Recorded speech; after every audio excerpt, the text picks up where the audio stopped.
Welcome to the Educational Leadership Podcast with Principal JL, the place where school leaders recharge, rethink, and remember their purpose.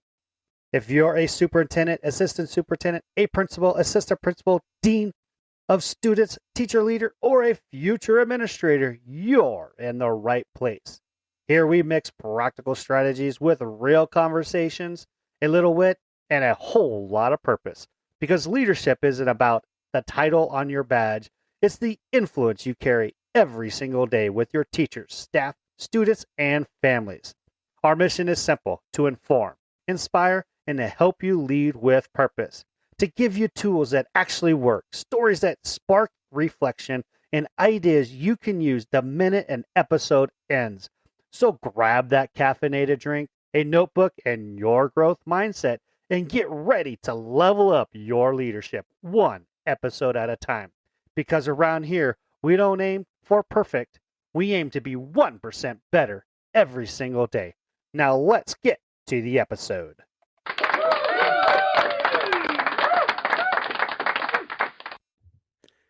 Today's conversation is one I'm especially excited about because it hits right at the heart of continuous improvement, collaboration, and leading with purpose. My guest today is former Tiger himself, Dr. Chad Dumas. He is an international consultant, author, researcher, and Solution Tree PLC at Work assessment and Priority Schools associate. Dr. Chad Dumas has spent more than 25 years helping schools move from good intentions to real results by building the capacity of teams and leaders. He's the author of Amazon best-selling books, Let's Put the C in PLC, an action guide to put in the C in PLC, and the Teacher Team Leader Handbook. If you've ever wondered how to make PLCs truly collaborative, not just compliant, this episode is for you. Now let's get to the conversation with Dr. Chad Dumas.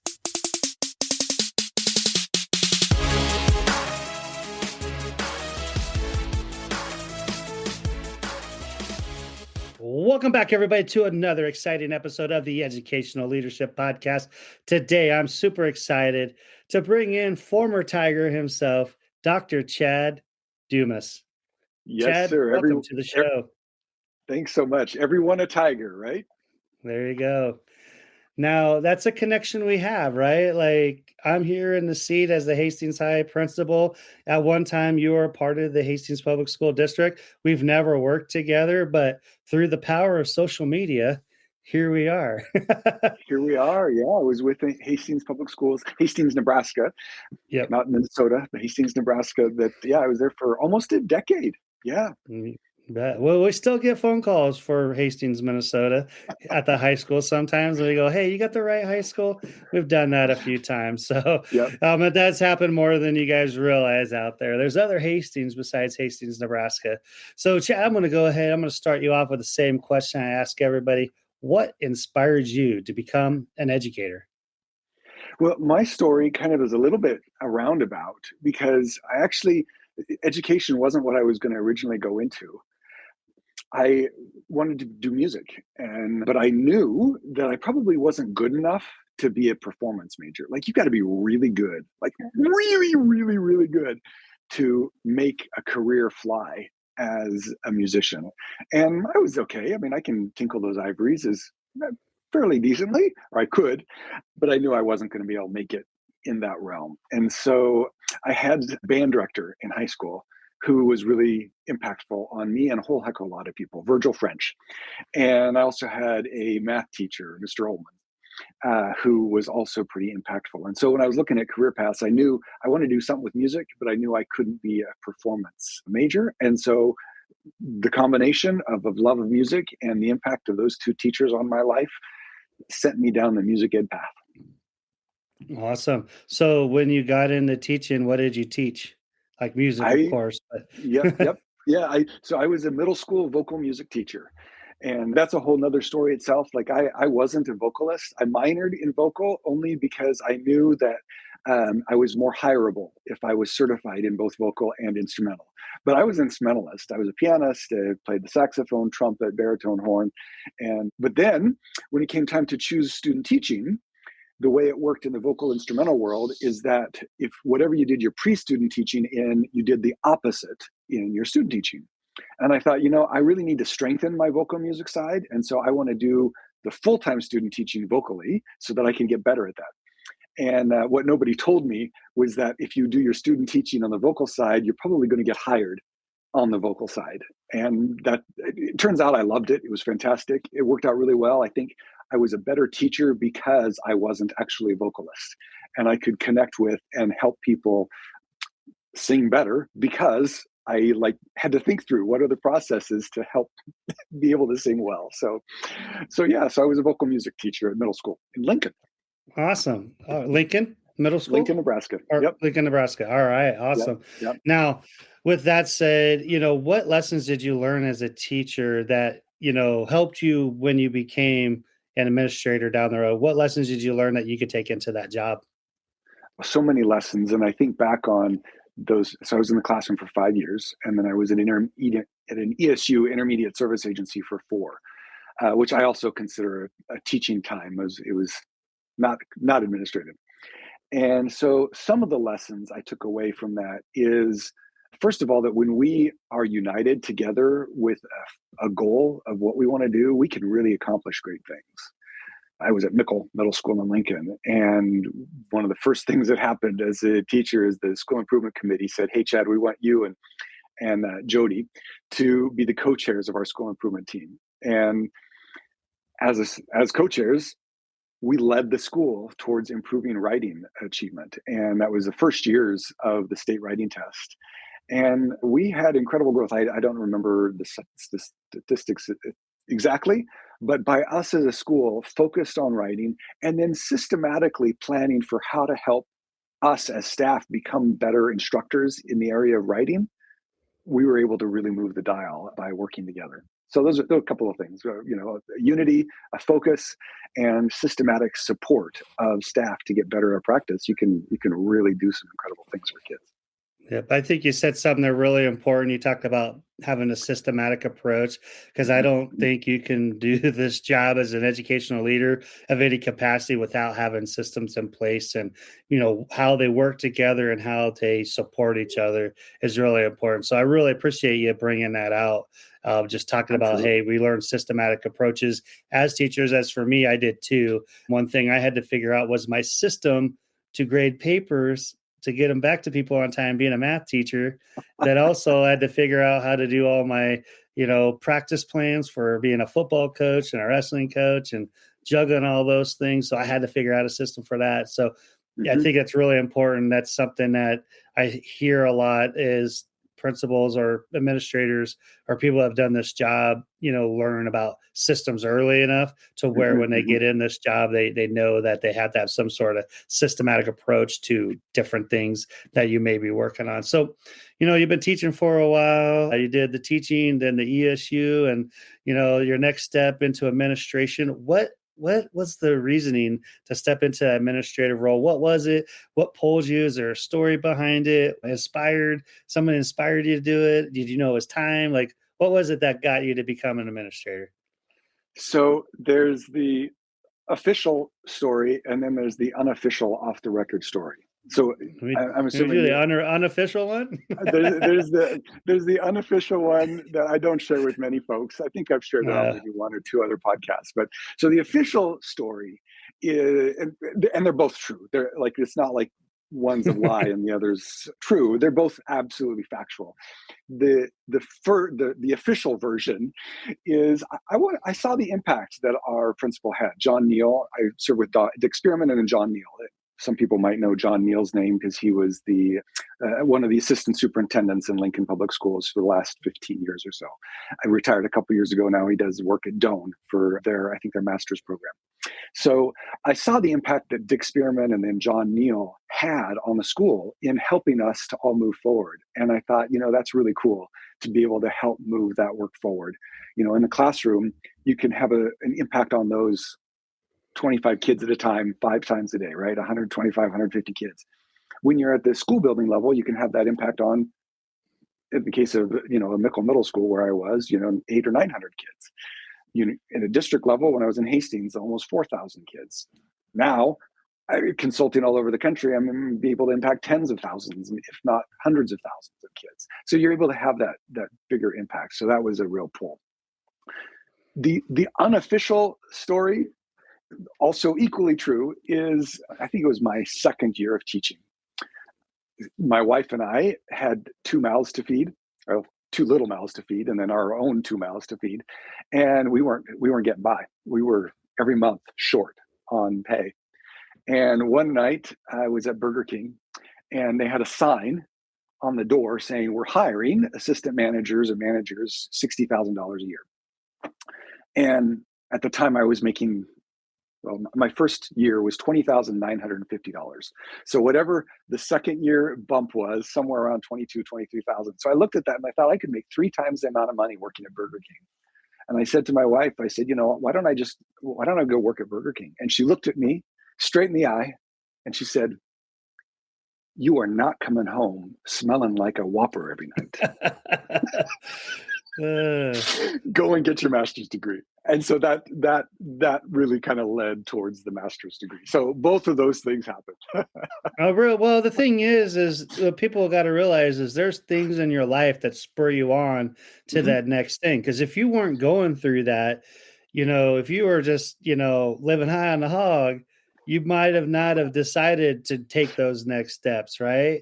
And so I think there's always those stories that spur us along. Like for me, I didn't get into administration right away. I didn't think becoming a principal was anything I wanted to do when I got into education. It was something that was kind of, someone just pulled me aside. It was my wife's grandpa pulled me aside, who was a longtime administrator, longtime educator. He said, "Hey, you could probably become an administrator and be pretty good at it." And I was just like, yeah, no. But it did inspire me to go get my master's in educational administration. And then I thought, you know what? If I'm going to be good principal, I got to be good at curriculum and instruction. So I got a master's in that too. And so I think those two things really helped me.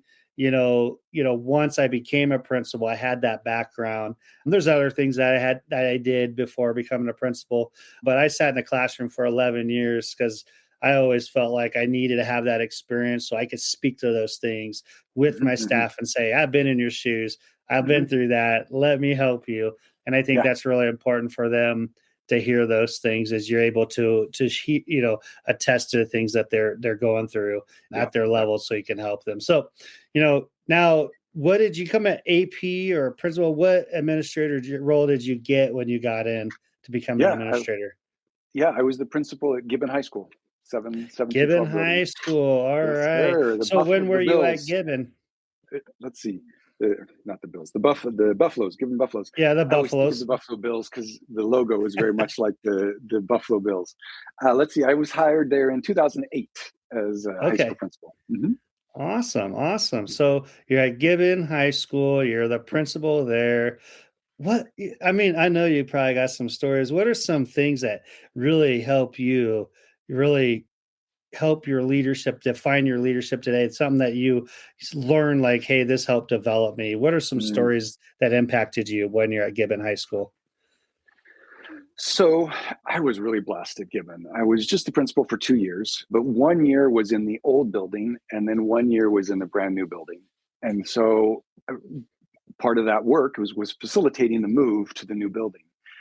And in that process, I really learned about how important it is to engage other people in the leadership. Before this call, you and I were talking about that a little bit before you pushed record, right? How you have to have people around you and leverage each other's strengths. So that just became really clear to me. And one of the things we did as a school staff was clarify what were the expectations we had for students for arrival, on site, and then after school. Brand new building, you have to relook at everything. Where do kids park? What are the traffic patterns for entry and dismissal? Buzzing in, not buzzing in. Parking permits, travel, walking to lunch. Everything that you can imagine about a school day we had to think about. And so if I would have just sat in my office thinking about it on my own, I would have missed things. So when you leverage the expertise of others and facilitate those conversations, then we can make sure that, number one, we don't miss things. But number two, we're getting a variety of perspectives to be able to make the best decisions possible. Stay with us. We'll be right back. This podcast is a proud member of the Teach Better Podcast Network. Better today, better tomorrow, and the podcast to get you there. Explore more podcasts at www.teachbetterpodcastnetwork.com. Now let's get back to the episode.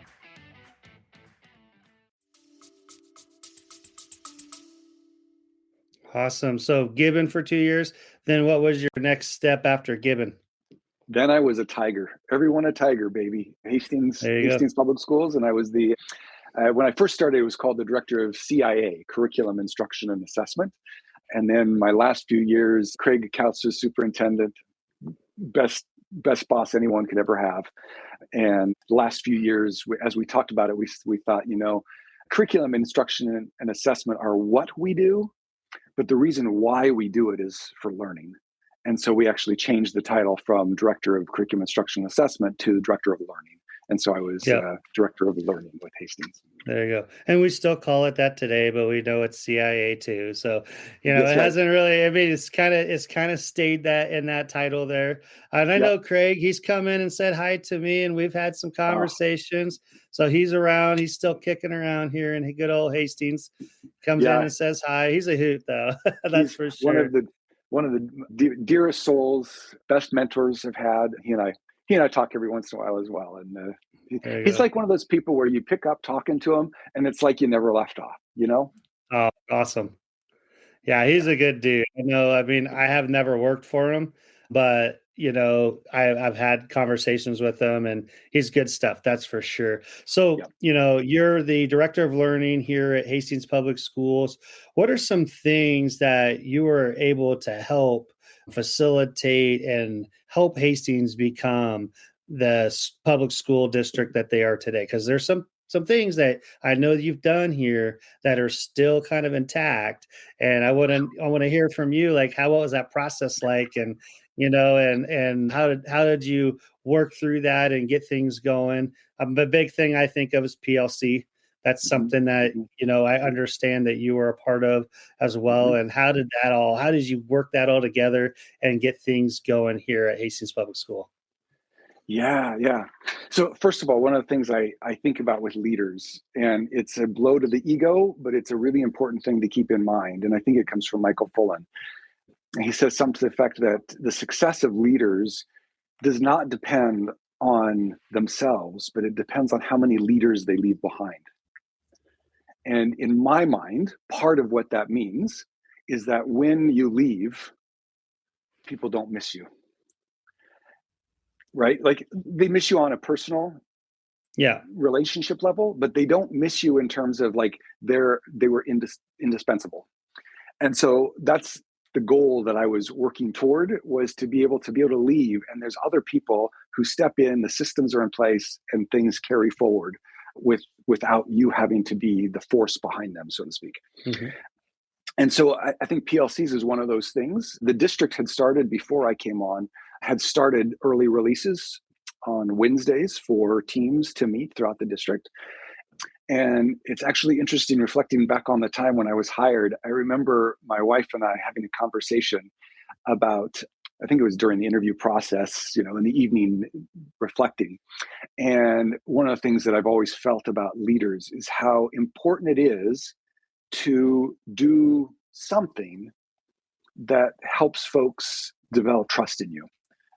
Somebody once called it like the silverback theory, that in the wild, the new silverback, the head of a tribe of gorillas, when they first become a silverback, they have to do something to establish trust. And that something is usually finding the water hole first, right? Finding a new water hole. And so that's really important to establish. And so when we were interviewing, my wife was saying, what's going to be the water hole? And I said, I don't know. That, Hastings already has been doing PLC work. has a reputation even for doing the PLC work. I don't know what that stamp will be, or that watering hole will be. And it turns out that we had been doing some PLC things in the district, and it was really driven by the district.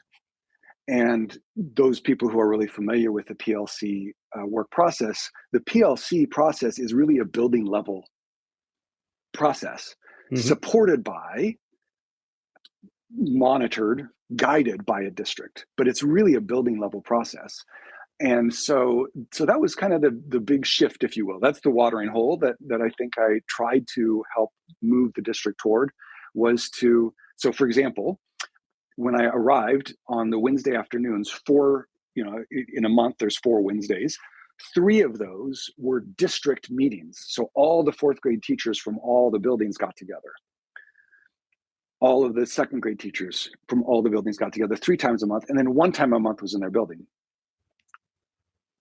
Over the course of a couple of years, we flipped that, where 3 of the weeks were in the building. Like, I'm a 4th grade teacher, I'm meeting with my 4th grade colleagues, because that's where the power of the answering the 4 critical questions comes in.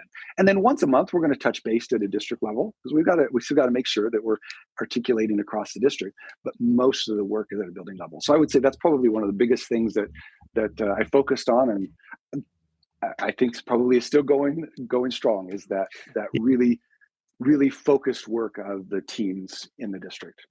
Yep. And I've been blessed because it was established before I got here, and I'm a big PLC guy.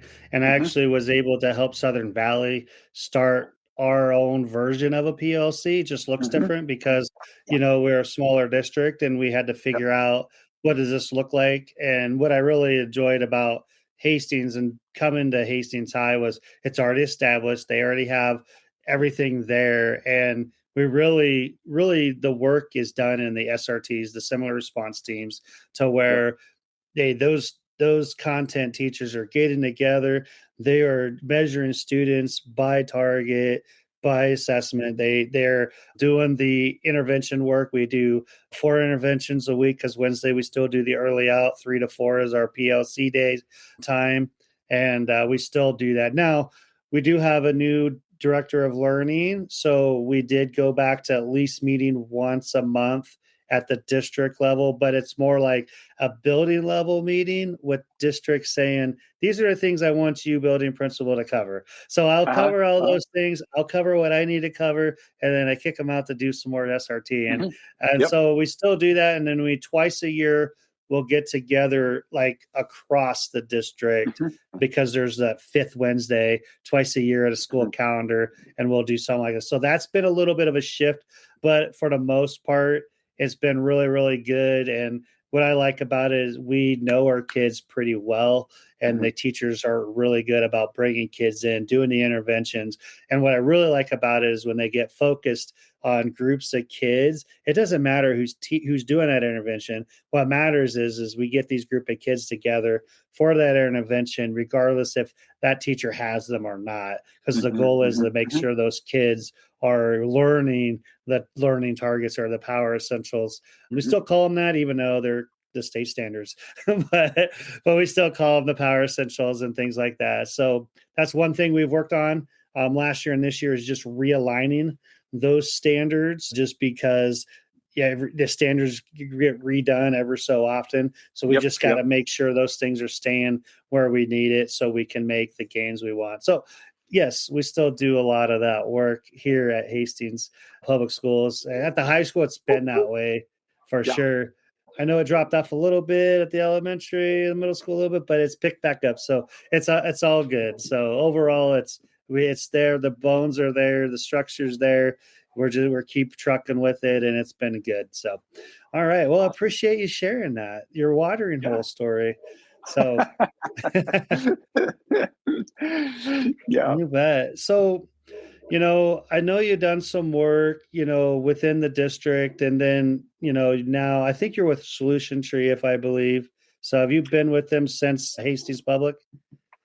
So no, so about 2017 or so, both of our boys were serving internationally. One was in Israel, one was in Germany. And that's a whole nother story for another podcast that happened overnight. And so my wife and I kind of were like, okay, so, we looked at each other, we're empty nesters. And we said, when we never intended to stay in Nebraska all our careers and lives, so we should do something different. And so, of course, we didn't want to do that while they were overseas because our youngest particular was going to come back. So he came back, graduated from Hastings High. And so we said, okay, let's do something different. And so we moved to Iowa. And that's a whole nother story too. No comment. Which side of the river we're on? Yeah. So I'm still a Husker through and through. But yeah, so we moved to Ames and I was the executive director of elementary education. And before the pandemic hit and early on, I started toying around with the idea of sharing my knowledge and skills more broadly. My dissertation received accolades as the best dissertation in 2010, and it was a finalist for best dissertation with PDK. And so thought, let's take that, maybe write it in a way that somebody would actually read it. And so that started the pandemic. Then I did that. I wrote Let's Put the C in PLC, and then an action guide to put the C in PLC. And then I found out that because of my work at Hastings, I could become an associate, a PLC at Work associate with Solution Tree. And so I applied for that, and it was one of the most rigorous processes I've ever been through. And then one of the honors of my life was to be invited to be an associate with Solution Tree. And so as associates, we're not employees of Solution Tree. We're independent consultants, and they, ask us to do certain work. And so about 2/3 of my work comes through Solution Tree, and about 1/3 comes from schools and districts just reaching out directly, and not on the PLC at Work intellectual property. If it's PLC at Work intellectual property, that goes through Solution Tree. And so I get to work all over the country, from Florida to California, New York to Texas, Nebraska, everything in between. There you go. And it sounds like you enjoy doing it. And, with being empty nesters, it kind of lets does your wife get to go with you on some of these trips? She does on some of them. Yes. Yeah. Awesome. Not all of them. Cause most of the time I'm working. So, I'm with the school all day, and then I'm tired at the end of the day. And so I don't want to go anywhere. I need to take a nap and catch up on emails and do it again the next day. You bet. Now your work centers on collaboration and PLCs. What do most schools misunderstand about PLCs? What's something that they think they know what it is, but it's a misconception that they may have? Yep. The absolute biggest misconception is that people think a PLC is a time, a place, or a team. My PLC is my 3rd grade team. My PLC is Wednesday at 3:00. And that's not what a PLC is. Those are teams. Those are the times. Those are the resources. PLC is a culture. Rick DeFore would call it an ethos. It's a culture. It's who we are. So a PLC isn't where you go or what you do. It's who we are. And that's a whole different thing than just Wednesday afternoons at 3:00 or my Algebra 1 team. It's way bigger than those. Those teams are the drivers. But PLC is a culture that we have within our school or district. Stay with us. We'll be right back. Hey there, amazing educational leaders. If you're finding value in this podcast, learning new insights, getting inspired, or just nodding along thinking, yep, I needed that, then why keep it to yourself? Share this podcast with a colleague, a fellow school leader, or a teacher that is inspiring into leadership. Send them a link, post about it, or just casually drop, hey, you need this in your life the next time you see them.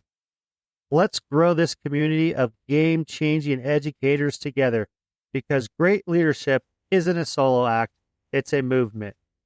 Now, back to the show. So what would you say is the difference between meeting together and truly collaborating for learning? You probably worked with a lot of schools in this situation. How do you get people to hey, we're not just meeting together, but we're actually collaborating for the learning of the students? What's that process like? Yeah, so the term PLC flew across the educational landscape about 25 years ago. And just like a lot of terms that move quickly, the term goes and the underlying meaning does not. And PLC is one of them. And so it became any group of 2 or more people who are in the same room breathing the same air, they're a PLC. And that's not right. Just taking the same group of people who are going to meet anyway and just plunking that title on it doesn't make a difference. We know that teachers are working really hard. They're going to continue to work really hard. The question isn't, are we going to work hard? The question is, are we going to work hard and get results? That's what a PLC focuses in on, and that's what a collaborative team. So what is it that's going to get results? Answering the 4 critical questions and answering it systematically and with an incredible amount of depth. What do we want students to know and be able to do? How are we going to know when they know it? What are we going to do when they don't know it? And what are we going to do when they do know it? So when teams are systematically and with in-depth conversations and protocols, answering those 4 critical questions, not on a big picture, we won't get, no. In the next 6 weeks or in the next 4 weeks, we have a unit. What are we going to guarantee every kid learns in that unit? How are we going to know that they've learned it? In small little chunks. Like, we're not going to wait to the end. The longer we wait to find out if kids are with us or not, the more likely they're not with us. Mm-hmm. So that's the right work. If a team's getting together and we're talking about field trips, permission slips, what page of the book we're going to be on what day, what activities we're going to have kids do. I'm not saying that last one, there may be some activities addressed as part of critical question 3 and 4, but it's like after we've done all the work of really being really crystal clear. And I've actually I've transitioned from using the phrase of what do we want students to know and be able to do to what are we going to guarantee every kid learns? Like, that raises the bar. It's not just what do we consider essential, or what do we consider a power essential, or what do we consider a priority? Like, those can all be priority. We can have something that's priority, that's essential, that's a standard, that's a power standard, and still not guarantee it. But when we say, as a team, Algebra 1 team, what are we going to guarantee in this next unit? That shifts mindset. That shifts focus, and that shifts action. That's how you get to the work of the team. I love that, because that's kind of, that's what people do miss when the PLC works. And some people think of PLC meetings, you sit around and bitch about kids and complain about things. Like, no, you actually need to be like focusing on what do you want kids to know and do, like answer the 4 critical questions. But I really like how you made that small shift is how are you going to guarantee the kids are understanding the viable curriculum that we are giving them. And I think that's where like common assessments and those things like that come into play are super important, because you got to be able to judge. No, but we don't want kids to win the educational lottery, right? We want them to be, no matter what math teacher, we've been talking about math, I'm a math guy. So no matter what math teacher they have, they're getting the same instruction. They're learning the same material at the same level. And that's that collaboration piece within that PLC time is where I say where the magic happens, or Dr. Darren Pepper would say where the sauce happens as well at times, where the secret sauce is. I'll throw that out. I'll throw that out for him tonight. But perfect. See if he listens and let's see if hey, Dr. Pepper, do you hear this? Text me. That's right. All right. So, you've done a lot of different things in leadership, and you're now consulting, around the country and those things. We have a lot of aspiring leaders that are listening to this show, and someone's out there thinking about getting into leadership, what advice would you give them? Yeah. My advice, anybody who's aspiring or even in current leadership roles, gets to what I learned in Gibbon and continued to learn when I was in Hastings, everywhere I've been and still today, is you cannot do it alone. So don't even try. Like, even if you physically could, it's not going to sustain. It's not going to last beyond you. And remember Michael Fullen, The measure of a leader is how many leaders you leave behind, how much of what you engaged in endures. So you can't do it alone. Awesome. I appreciate that message because that's so true. If you're sitting in a seat, sometimes you feel like you're in a silo because, maybe the position you're at, you got to, make some of those tough decisions. And, sometimes, half the people are going to love you, half the people are not going to like you, depending on no matter what decision you make. So get used to that. But outside of that, you got to have people that you can collaborate with and work with. And that's what I really love about doing the work is working with the people and collaborating. And my mind shift has really been over the last few years is as a principal, as a building principal, I need to make sure I take care of my adults in the building, because if I take care of my adults, they're going to take care of the kids. Yep. I don't have to take care of the kids. They get to take care of the kids. I take care of them so they can take care of the kids. My way of taking care of the kids is by taking care of the adults in the building so they have the resources and the support they need to do the work in the classroom. So that's been something I've been, mind shifting over the last probably year to 2 years now. Yep. And so that is something that, your mind shifts from teacher, AP to building level. I mean, there's a mind shift you have to do in all three of those areas. So that's the shift I had to make as well as being a building principal. So yeah. You hear a lot of negative things about education out there. And, I like to bring about what are some things that get you excited about education? What is gets you up and go, ooh, I'm excited to be in the field of education and doing this work. What gets you excited today? What gets me excited is I just get to work with incredible educators every day. I mean, just working with them excites me because they are so dedicated, passionate, knowledgeable, hardworking. It's humbling to work with these people every day. And in every setting, that's the way it is, whether it's a high school or an elementary, where it's rural or urban. Choose a descriptor.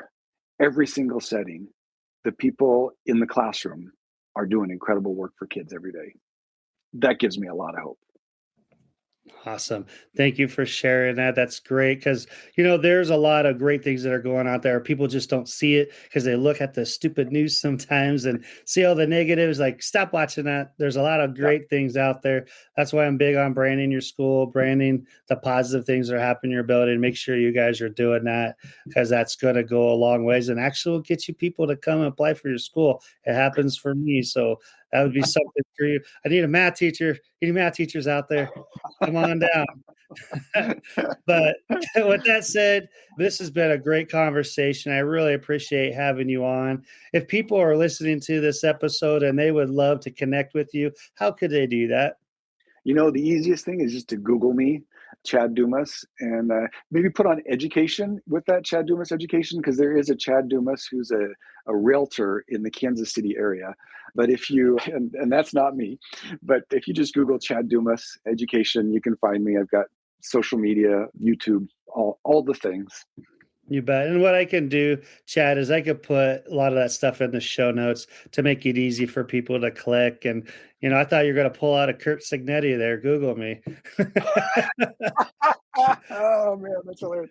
I should Google me. I get results. There we go. You get results. Google me. I get results. There you go.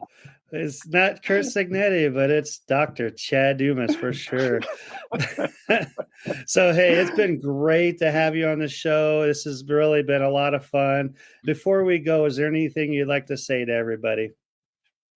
So I would say that who you are matters. Your own internal conditions, your mindset, your assumptions, your beliefs, that matters. And what you do makes a difference. How you treat people, your smile, your hellos, your how you doings. And the combination of who you are and what you do makes a difference. Awesome. Well, Chad, I love having you on the show. Thank you. My pleasure. Thank you so much for having me. Go Tigers. What a great conversation with Dr. Chad Dumas. If this episode helped you think differently about leadership or collaboration, please share it with a colleague, a team leader, or someone who's ready to take the next step. Please subscribe to this podcast so you don't miss another great episode like this one. And remember to be the change in education by being curious and 1% better.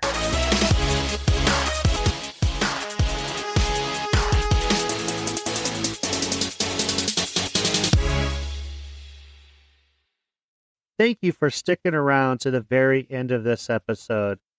I hope this podcast brings value to you as an educational leader. I would invite you to share this podcast with other educational leaders, or maybe that inspiring teacher who would like to be an educational leader someday. I would also invite you to subscribe and to follow this podcast so you can get the most recent updated episodes when they drop. I would also love it if you leave a review and rate this podcast 5 stars, because that would make this podcast more discoverable to other educators like yourself. You can also follow me on TikTok, YouTube, Instagram, Facebook, X, Threads, and Substack. All you need to do is look for Principal JO, and boom, there I am. This is where we can continue the conversations from the episodes that you have enjoyed. I am so thankful for you guys for listening. Until next time, always be 1% better.